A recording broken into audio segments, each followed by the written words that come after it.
Today, I'm going to share with you how I created this logo for a small business. For those of you that are new here, my name is Kelsey. I'm a graphic designer. I do all kinds of stuff for design purposes, interiors, and then also just about my lifestyle. So if you're interested in that stuff, please consider checking out my other videos. But today I'm going to take you through how I created this logo for a good friend of mine who started a pottery business. So this pottery business was started by a good friend of mine. It was a side hustle of hers, and she just kind of developed pottery skills on her own and created this ceramic company. I wanted to help her create a logo that would be great to use on Etsy and also on social platforms, and then on different collateral pieces as well, like on business cards and thank you notes. I was keeping all of that in mind as I was starting the design process of this. Starting off, then I created a mood board for her. I pulled different things that I thought would fit with her brand and would help expand on these different logos that she really liked. I also began to look at what other pottery businesses are doing. This was great to see what they're doing right, what they're doing wrong, where they are using their logos again, and then also just a way to make her stand out compared to other pottery businesses. Looking at different ideas that she had, she really wanted to get into like that outdoor theme. Her name is Evergreen Pottery, so we really wanted to play upon that. She liked things with floral components, and she liked mountains, she liked just any aspect for outdoors that could be introduced into her logo. The outdoor component was such a big area to introduce in her brand because it really brought down to her why as creating for a ceramic business. She just loved the outdoors, she loved everything about nature and natural, and she really wanted to connect with that audience that also liked that and would relate to these natural and looking at ceramic elements that she was going to be creating. I'll put a few different pieces of hers that she's created. She does a lot of amazing sketches that are introducing mountains and floral components, and those were again reasons why she was driving that initiative with wanting it in her logo as well. Once I had that mood board that I felt strong about, then I started creating sketches. I just developed these in my iPad. I really was just going all over the place. You don't have to be an amazing drawer, designer, in this case. Once I had the sketches in a good place on my iPad, I just exported it out of Procreate and I brought it into Illustrator.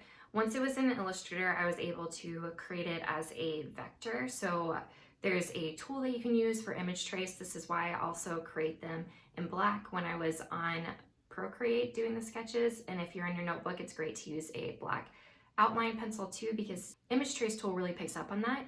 And then I expanded it, and then they were beginning to look kind of like how the logo would look, but again, super, super rough.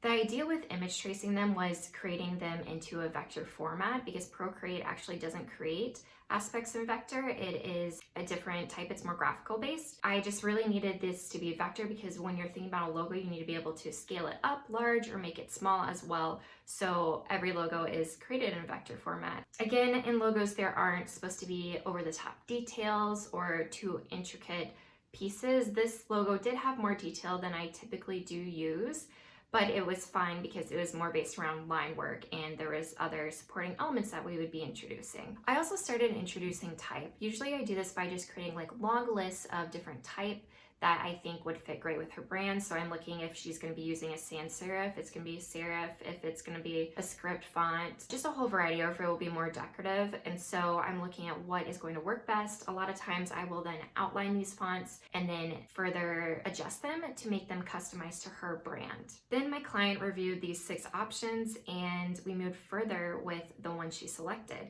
Usually I do 3 options, but I just had so much fun with this, and since she's a really good friend of mine, I thought I would just share with her an entire 6 collection. We were able to then go on and start looking at colors. Doing the color study, I was again looking at the mood board and pulling from different colors within there. I had an idea of what colors she wanted, and of course, having her name be Evergreen, we really needed that green to be introduced into the brand.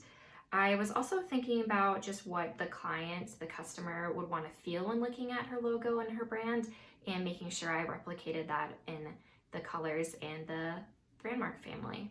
Once the 6 color options were developed, then I presented them to her again, and she picked one from there. After making the final selection for this, we had our brand marks ready to go. So she had a few different ones that she could use in a whole variety of areas.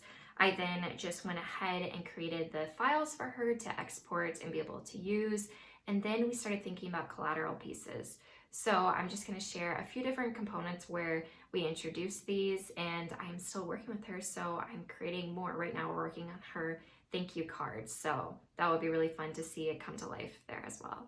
Okay, and that wraps it up. I hope you enjoyed watching the process of this. I would love to make more videos around how I created certain logos and the different pieces in a project. It's really fun to see the start and finish of something, and I really enjoy sharing that. So if that's something you're interested in, please consider subscribing. I also have a lot of content like this on my social media as well, on TikTok and on Instagram, so feel free to connect with me there. And if you have any questions, as always, drop them in the comments or DM me, because I'm always open to helping other designers or other creatives that are looking to get in this, or people that are small businesses. I do take on brand projects and freelance projects on the side. So let me know, and thanks for watching. From the city to Chattanooga, don't you steal the thunder. Don't you steal the thunder.